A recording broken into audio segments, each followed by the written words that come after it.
Alright, the time has come. Hello there and welcome back to more Final Fantasy VI.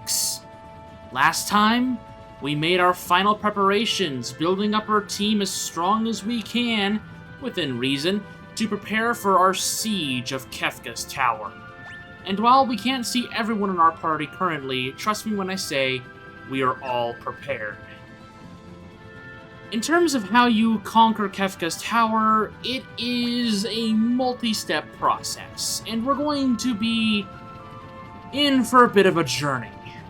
Now, one unique thing about Kefka's tower is that, strangely enough, due to its unique shape and structure, we cannot approach it by foot. Instead, the only way we can do this is by if we go through the air. But before you do anything, be wise and make a save before you go in here. Now, while you can freely leave at any point while going into this dungeon, I will not be doing so. I am doing this in one shot, and that's all we got. With the save made, there's not really much for us to do. I have no real preparations to talk about. There's nothing really for me to do other than descend.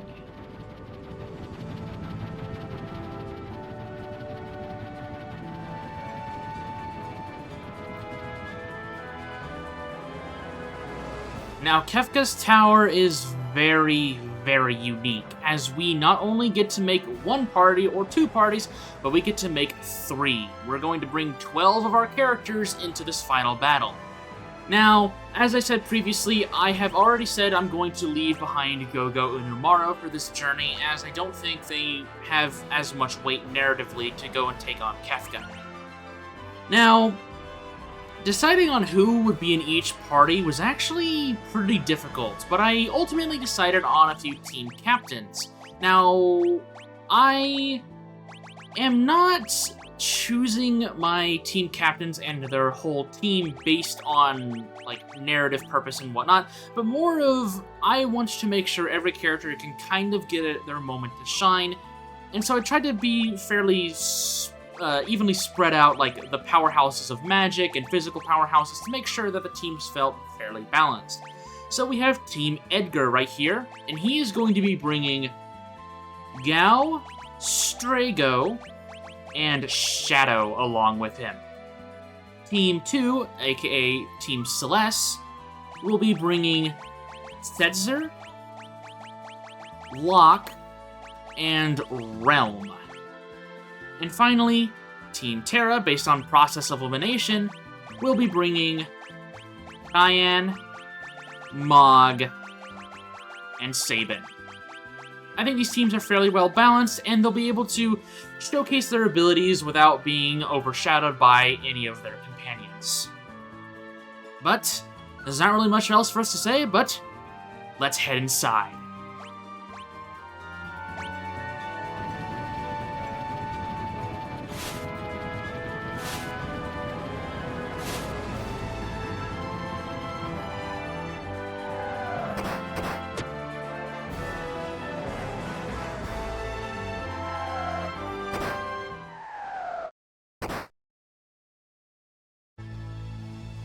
The Warring Triad awaits.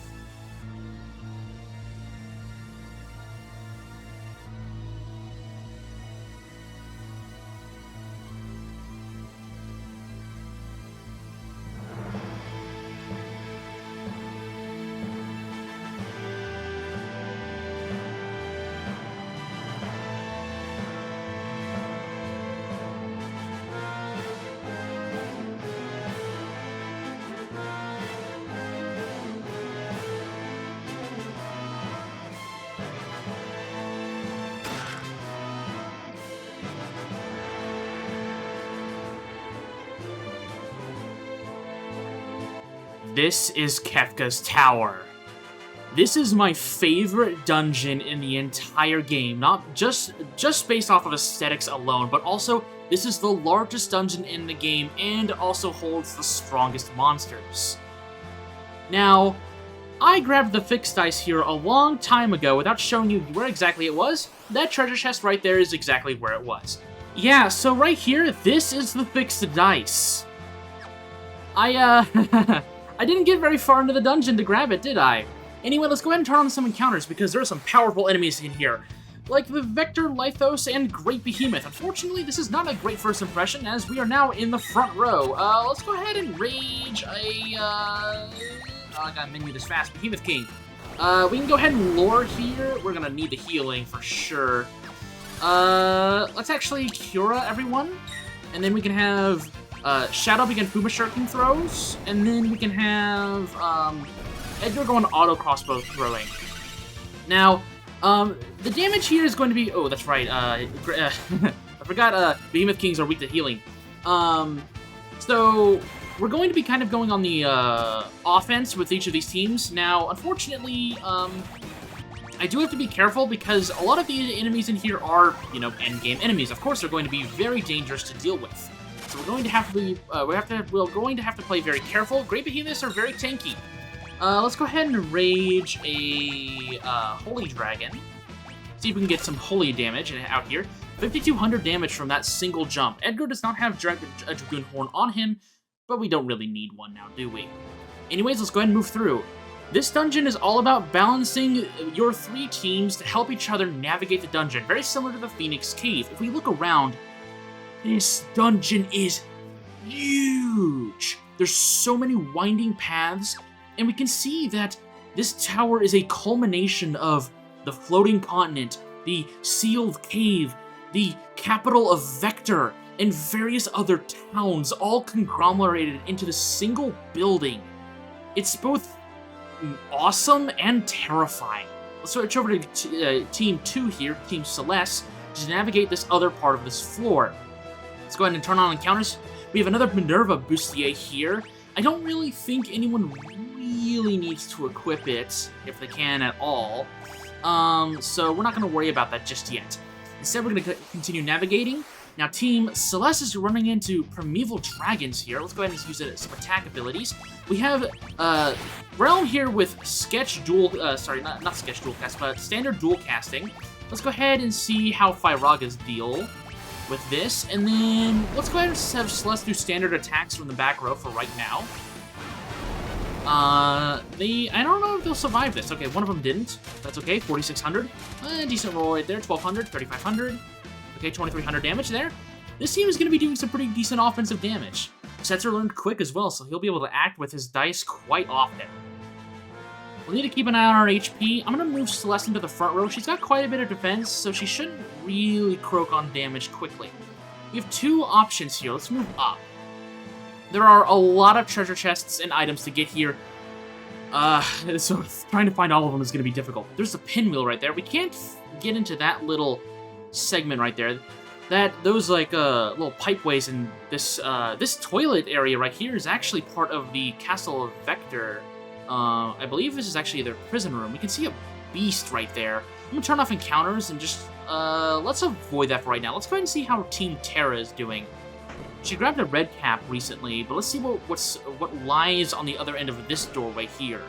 Also, I love the music here. This is probably my, if not my favorite, my second favorite Final Dungeon music in the entire franchise of Final Fantasy. It's just so epic. Now we have the Nutkin suit here, which is utilized for the Thamasan family, an oversized squirrel costume, which could be useful. There's some decent stat boosts here. I think I am going to go ahead and give this to Strago. Stuff like the Moogle suit actually changes his appearance, so we'll see what happens with the Nutkin suit. We also got a gauntlet right there, which is quite useful. We can see that we've got another fairly decently sized room. This seems to be based on the Magitech factory. If we move down south here, doesn't really seem like we can do much. We can't really pass through this area, so I think this is all we can do for Team Terra. In terms of what Team Edgar can do, there really doesn't seem to be much. There's a button over here that we cannot interact with. We can't move this lever up, so maybe Team Celeste has something we can work with? We have this beast over here. If we ignore it, we drop down! Okay, yeah, I don't know where we are. We can move up here, though. Then let's go ahead and do that. That leads us into this pipe room, which is a little weird to navigate. If we move up here, we leave out of this pipe area, okay, so we know where that leads now. And that leads us back into this, this bathroom with this beast. So I think we should probably deal with that. I think the game is kind of pushing us in that direction. So let's go ahead and do it. This is our first of many, many bosses here in Kefka's Tower. The Ultima Buster, sort of a reskin of the Ultima weapon. I am the one known as Ultima, forged an eternity ago. I was placed here, and then forgotten in the mists of time. Long have I pondered what I should do. Long, long have I pondered. But now it seems I have an answer. See the gears turning in there. We guess we don't know what his answer is. Let's go ahead and deal with the Ultima Buster. This is a powerful magical user, very similar to the Ultima weapon that we fought in the Floating Continent. Basically, deal some powerful damage to it with any kind of magic you've got, and keep your team alive with some healing and abilities. I'm gonna have Block play healer here for a little bit while we let Celeste and Realm go on the offense along with Setzer. There's Thundaga, which will do quite a bit of damage, but thankfully, due to my power-up session, we shouldn't run into any real issue when it comes to HP. Player's going to be coming in handy on our single target damage with Realm. Her dual casting is going to be able to deal quite a bit of damage. Cura from Celeste and Locke should be enough to really patch us up if we need any extra healing. Stats are getting in some decent rolls there with a 9300. Okay, we got okay rolls afterwards, but nothing too crazy. We can all go ahead and auto-battle this. There's Meteor, very powerful attack. It's very cool looking as well. Deals quite a bit of damage. We're gonna go ahead and go on the offense once again. I think with the Valiant Knife... Oh, never mind. Don't even need to worry about that. The Ultima Buster goes down. Ooh. Yeah, the training that we did in the previous episode is definitely gonna help us out here. And Celeste learned Re-Race. Awesome. And with that, we obtain a save point. Awesome. If we need to, we can go ahead and use that. I think we might as well. Go ahead and use a tent here. Take a small break. Catch our breath. Because we still have quite a bit of dungeon to go. Oh, man. Alright. The music unfortunately resets, which is a little bit of a shame.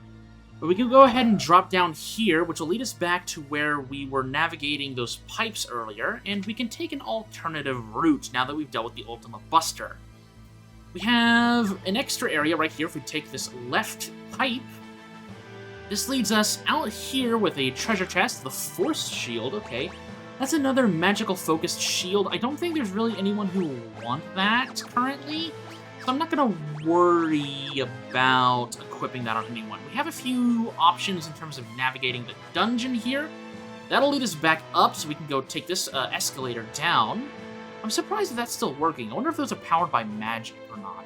And we have two options again. We have a door, which I want to go ahead and look through. That leads us into this first floor here. But what if we take this vent right here? That leads us to Team Edgar. Okay, we can have a treasure chest as well with a ribbon. Okay, and we can swap over to Team Edgar and continue our way forward. This is the Magitech Research Facility. We know this place, except now the glass is all broken. Whether it's because of Espers being escaped, or potentially just because of all of these buildings kind of being merged together. Man, the aesthetics of this dungeon are so haunting. Oh, well, it seems like we're kind of blocked off here. We can see a glowing treasure chest right there. Maybe we can have one of the other teams help us navigate this. Team Edgar seems to be walled off at every location. We can bring back Team Celeste and navigate this area through up here. And what are we left here with? A dragon. Oh man, alright. Well, Team Celeste has just got all the enemies, don't we? This right here is the gold dragon, which kind of looks like a brachiosaur. Anyways, let's go ahead and deal with them the way that we dealt with the Ultima Buster. Flare spam, standard attack spam, and hopefully some decent rolls on our damage. If anything goes awry, we can then just swap our strats over. The flare spamming with Soul Thamasa plus a gold hairpin is pretty viable, I do say so myself. Pandara will do some decent damage, but because of our high defense, we really shouldn't be running into any major issues here. The Valiant Knife is going to get a super buff because of the 300 missing HP that Locke has. We got some pretty standard rolls there with Setzer, and that was enough to take it down lickety-split. There we go. Team Celeste is really putting in the work. Now, I specifically put a pretty decent party together for Party 2, which is Team Celeste, because they're going to be running into the most obstacles. We also got a Crystal Orb right there, which is our first time seeing that, and we also only have one dragon remaining. If we check a look and see what that Crystal Orb is, a powerful magic orb that holds a mysterious power, boosts maximum MP by 50%.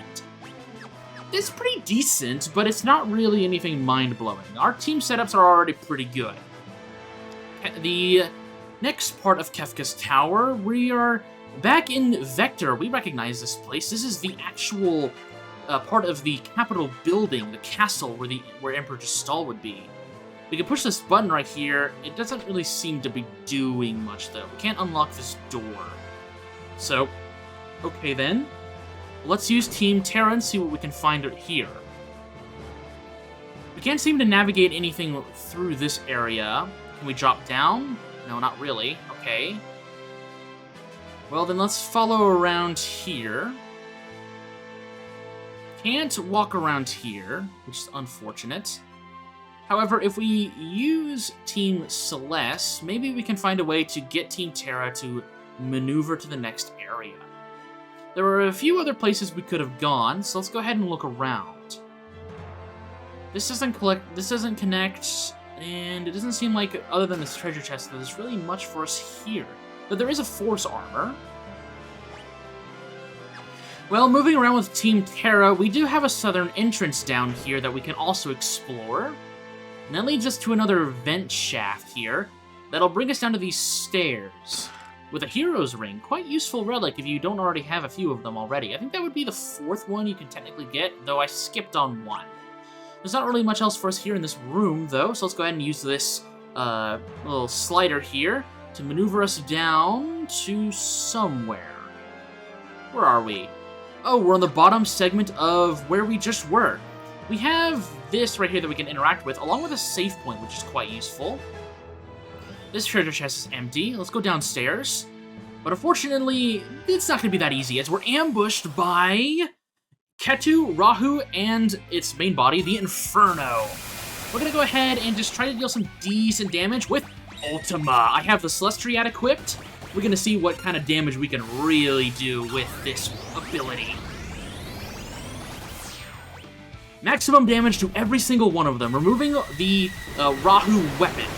Rahu arm. There's Atomic Ray, which does decent damage, but thankfully I resist and absorb a lot of that kind of damage. Mog will be going up for the major attack from the air, and here comes Tempest from Cayenne. 3,100 damage. 3,100 damage. Pretty strong attacks from Zantetsuken right there. Then Mog comes down with the Dragoon Horn, dealing an extra pretty decent amount of damage. Terra following up with an Ultima. And that deals with the boss, the Inferno. Now, normally, the Inferno will regen its arms and just basically try to overwhelm you with damage. It's kind of a reskin enemy of the opponent that we fought on the train cards when trying to leave the Magitech Research Facility. Again, that's going to be kind of a reoccurring theme here, is that we're going to be fighting Imperial-based enemies just a bit stronger. There is another save point for us here if we need to, but I'm just going to use some of Mog's MP to heal this team up, and then we're just going to keep moving forward. Alright, so let's move down here. This leads us to another door, which this is the other side of that area that we were in earlier, which allows us to move down here. There is a treasure chest right there that we can't grab just yet. There's a Mega Elixir, which is quite useful. We can go and trade that in for a pretty decent item in the Colosseum, but again, I have no intentions of leaving until Kefka, that bastard, is dead. So before we move on and go help out Team Edgar, let's just check out to see where this pipe leads us. And it's bringing us all the way back down to this room, just in case you wanted to backtrack. But okay, I'll go back and see if I can help out Team Edgar. Alright, back here, there's a treasure chest with a little bit of a glowing thing in here. That opens the way for Team Edgar, and there's also a door for us here with Team Terra that leads into another room with a corridor. Okay, well, let's go ahead and go up here and grab this treasure chest. Rainbow brush. That could be something useful for Realm. Let's go ahead and go inside this room right here. Let's see what some of the counters here. There's a pinwheel again for Shadow if we want to use him to chuck items. Speaking of, oh man, this team cannot catch a break with those back attacks. Okay, well, let's go ahead and see what we can do with this. Let's use Holy Dragon. Let's have Strago be on the defense here with the Kiragas. And why not? Let's throw a pinwheel at the Great Behemoth. And then let's use Chainsaw on these enemies here. We need to take care of this Malboro ASAP. We'll have Strago. Oh wow, that was very loud. Strago play Kira Healer. There's Holy again on the Vector Lathos. Chainsaw, dealing 4,100 damage. Man, tools still aren't out of style just yet. Let's go ahead and have him jump on this Malboro, though. There's the Holy again. Gal will be doing some okay damage. Well, okay, well, never mind. The Great Malboro absorbs it, which isn't great. Shadow will be throwing another pinwheel, which is very good. I don't really care that I'm using the pinwheels. Shadow's not really going to have much else for them to use on. I mean, this is the final dungeon. What else is he going to use them on? But we reach this core area here, where the Vector was. But we need 2 more teams to push these buttons. But it seems like Team Edgar is exactly where we want him to be. And then Team Celeste is also near Vector right here. If we go over to this room... Oh, never mind. We're fighting some Aramons. Okay. Let's go ahead and set Cesar to attack normally, Celeste to attack normally, and then we'll set our funny little Virtuoso here to attack via Firaga, I guess? Oh, they're going for the Doom strategy. Oh, well, at least I know who to attack. There's Firaga. Hopefully you don't really absorb. Okay, no, but you are quite tanky, actually, taking one of those to the face, along with Locke's damage. Let's check out that Virtuoso brush. I think I currently have the Magus Rod on her. Sorry, the Rainbow brush. Okay, it lowers her magic, but it increases her other stats. I'm not going to worry about that. The Magus Rod is there for a reason. It's to increase her magic as much as I can. We can turn off encounters. This segment will lead us to the Vector Castle, which will allow us to push this button.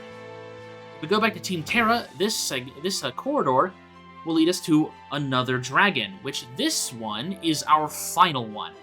And this one is the Skull Dragon. Now, because it's undead, I think we know exactly what its weakness is.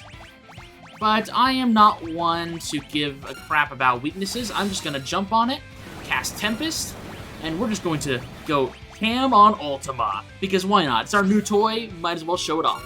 Apparition is an interesting move, making the user, the recipient confused. Hopefully, we can finish this fight before Kyan turns on our entire team. There's Phantom Rush again. Hopefully, Mog gets the chance to actually drop down and deal some decent damage. Come on, Mog. Is he just constantly jumping up there? I just hear the jump sound effect. Whatever. Terra finishes him off. No problem.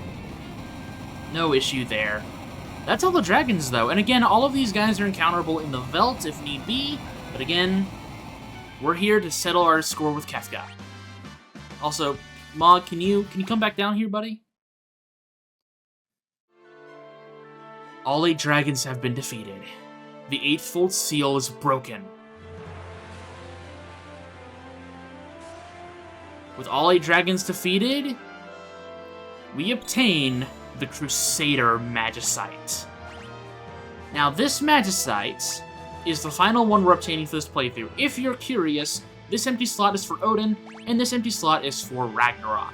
Of course, I traded in Odin for Raiden, and I traded in the Ragnarok Esper for the sword. The Crusader is our final Esper, and its ability is Cleansing, which will greatly damage all enemies and allies for 96 MP.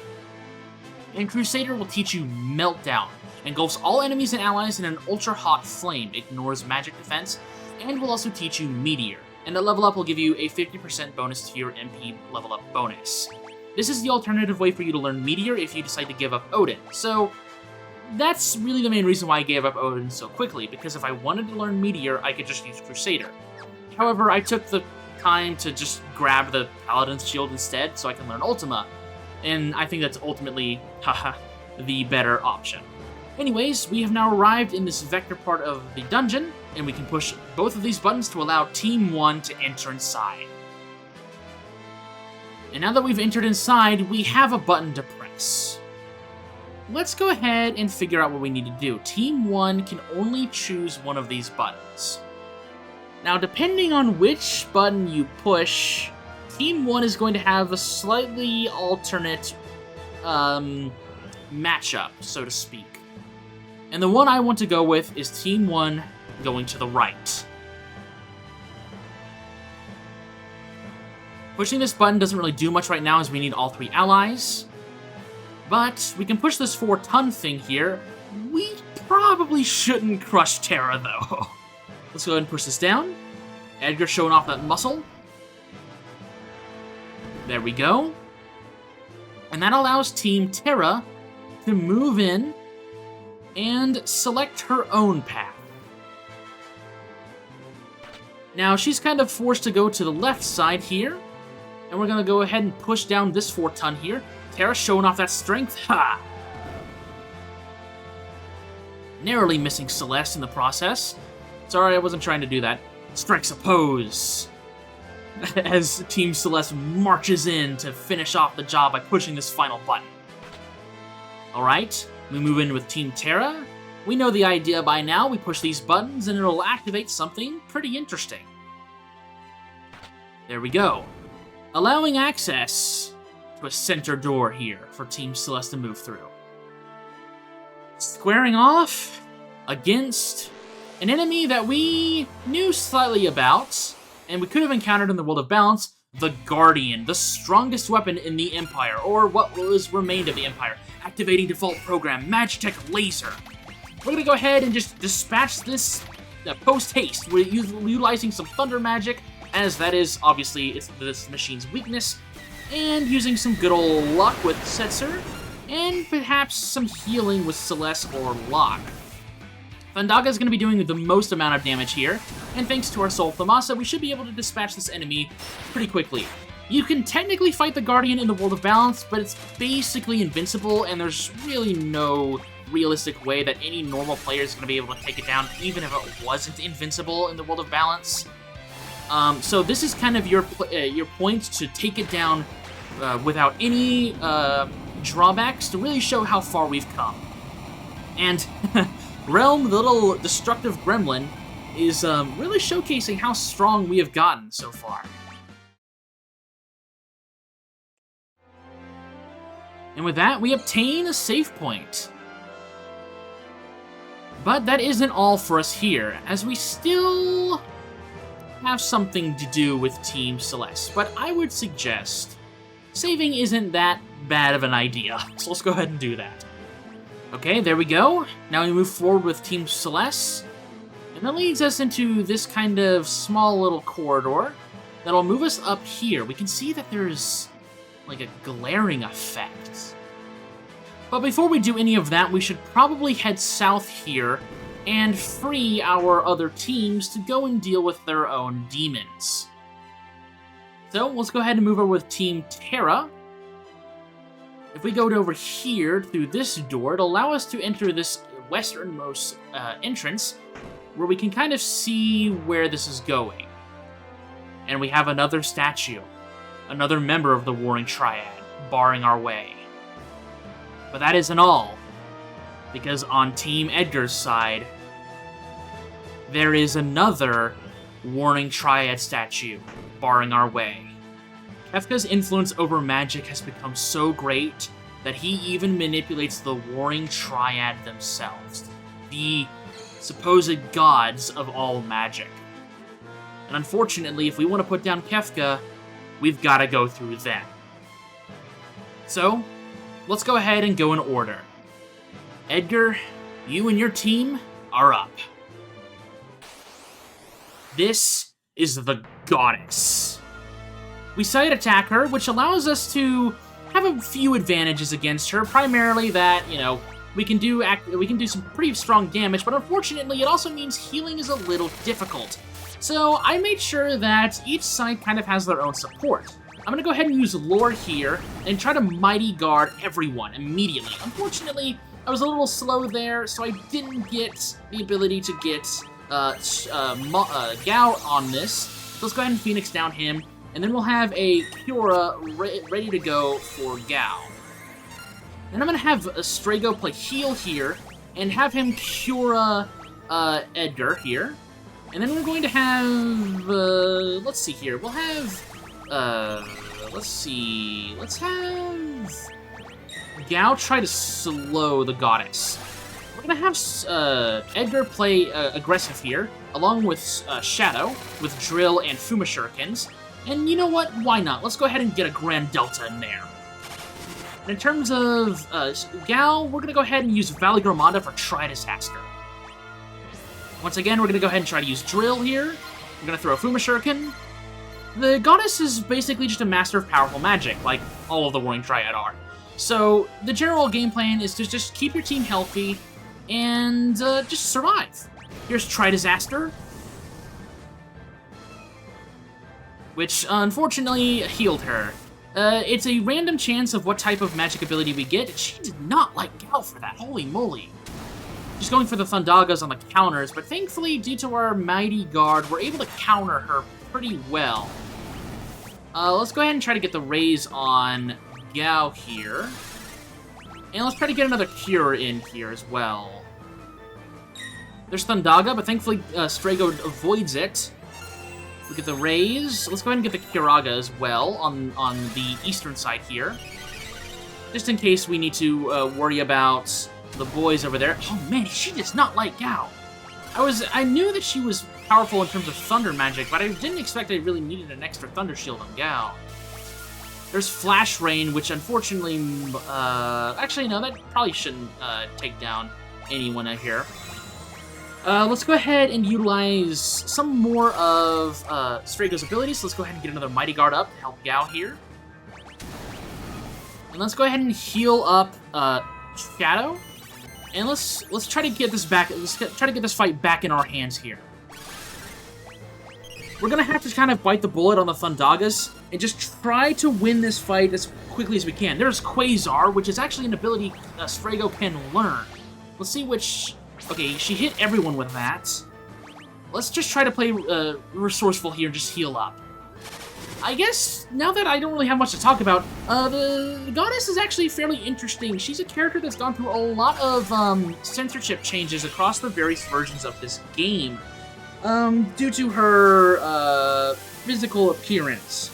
But the Pixel Remaster version is actually based on the original Japanese version, so we basically went from having her censored in the Western releases to having her completely uncensored. Again, in terms of censorship, I'm not really one who really gives a crap either way. There's Cloudy Heaven, another one of her powerful abilities. Okay, even death will not lift this curse.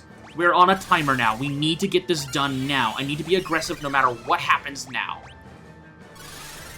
We're on a timer. I need to put everyone on the offense immediately.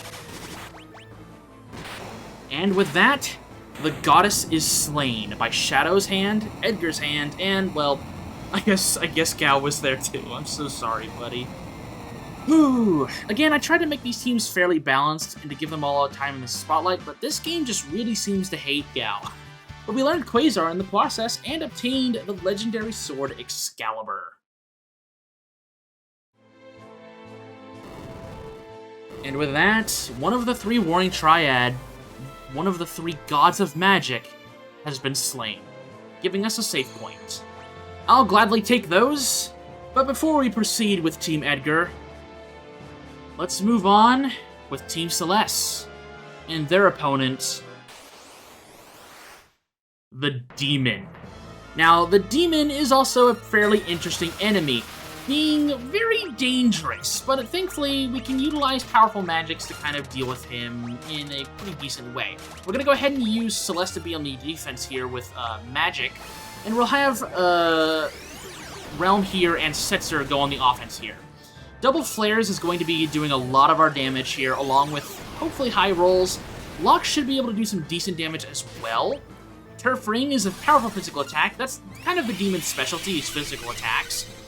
So we're just going to be trying to play healthy and keep our team alive, unless Locke decides to dodge, unless the demon decides to dodge Locke's attacks, which I'm not a fan of. Because we're healthy, I'll go ahead and have Celeste go on the offense here. We got some amazing rolls by Setzer. That actually might be enough to remove enough HP from the demon that Realm might be able to finish it off here and now. No, okay, the demon's quite tanky, okay. There's Stomp, but Realm dodges it. Celeste goes in for the attack. 1800 damage plus the Holy. Maximum damage for the kill. Way to go, Celeste. Ooh. The demon is a pretty dangerous foe when it comes to physical attacks, but thankfully, we're strong enough and fast enough, for that matter, to Zerg it down, obtaining ourselves the Radiant Lance. And a second member of the Warring Triad goes down.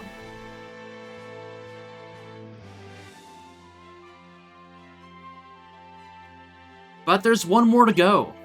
And I think we should go ahead and equip that Radiant Lance, don't you? It's an extra attack power. A mighty spear that glows with inner light. And let's use it to take down our final member of the Warring Triad. And that is the Fiend. In my opinion, the most dangerous of the three foes because of his ability to use Northern Cross, Absolute Zero, all of the very annoying ice moves that also have a chance of freezing your characters. This stupid boss has access to.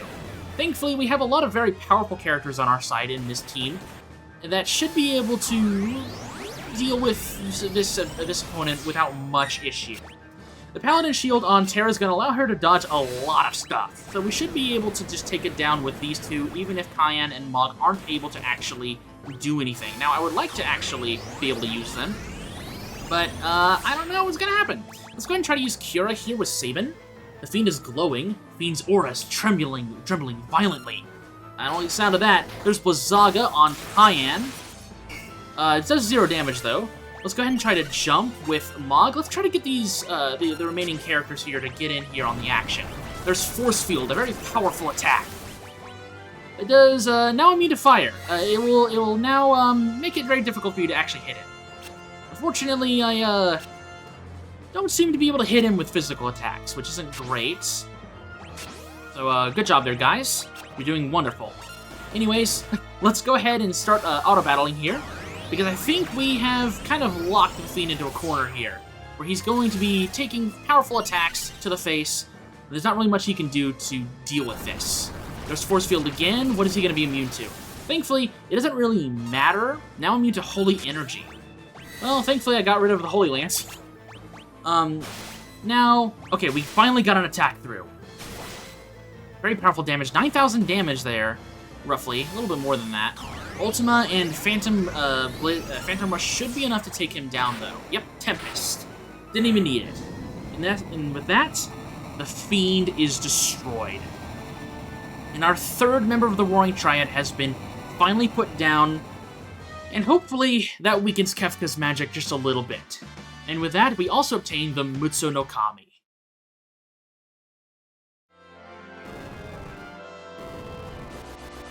Three Warring Triad members down, and honestly speaking, they were all pretty strong enemies. We destroyed the Warring Triad. But the power of magic isn't fading like it should be. Could Kefka have extracted the very source of magic from them? I wouldn't put it past him. Checking out that Mutsu no Kami, it is the strongest weapon for Cayenne that we can obtain. Let's give it to him. And it also has a chance of parrying physical attacks. Let's use this time to heal up and prepare for whatever awaits us. Climbing up this little pipe right here will allow us to enter this area. Moving through this door with Team Edgar also moves us to this area.